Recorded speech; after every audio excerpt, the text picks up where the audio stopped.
Në kuadër të ditës ndërkombëtare të mjedisit, Bashkia Berat organizoi një aktivitet gjithëpërfshirës që kishte në fokus ndërgjegjësimin, edukimin dhe veprimet konkrete për një qytet më të pastër dhe më miqësor me natyrën. Aktiviteti i përfshiu stenda informuese mbi ndarjen e mbetjeve dhe procesin e riciklimit, aksione pastrimi në zona me rëndësi historike dhe turistike si qendra mesjetare, Kalaja dhe lagja Mangale. Materiale edukuese dhe promocionale për qytetarë dhe të rinj. Në aktivitet kishte pjesëmarrje të gjerë nga shkollat e qytetit, nxënës dhe vullnetarë entuziastë. Kjo nismë u realizua fal bashkëpunimit të ngushtë mes Bashkisë Berat, Kompanisë Bashkiake, Berat City Green, Ambasadës suedeze, ekipit të projektit të riciklimit, zyrës vendore arsimore dhe shkollave të qytetit. Përmes këtij aktiviteti u përcoll një mesazh i qartë: vetëm përmes angazhimit të përbashkët mund të ndërtojmë një mjedis të shëndetshëm dhe të qëndrueshëm për brezat e ardhshëm. Bashkia Berat organizon sot në kuadër të ditës ndërkombëtare të mjedisit, organizon një aktivitet sensibilizues me të rinj të shkollave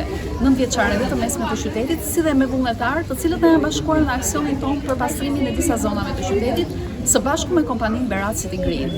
Kjo iniciativë mundësohet në kuadër të projektit për riciklimin e mbetjeve urbane, i cili zbatohet në qytetin tonë prej disa muajsh, ku ne kemi filluar edhe ndarjen në burim të mbetjeve dhe me këtë rast ne synojmë të sensibilizojmë gjithë banorët që të riciklojnë mbetjet, të bëjnë qytetin më të pastër dhe Beratin ta kthejnë një model për pastërtinë dhe për menaxhimin e mbetjeve në gjithë Shqipërinë. I'm really proud to be here today on behalf of the Swedish Embassy. We have been supporting Berat's efforts to start household source separation service since the beginning, and now we see it successfully being implemented. So that is something we feel very proud of from the Swedish Embassy, and that I think Berat should be very, very proud of.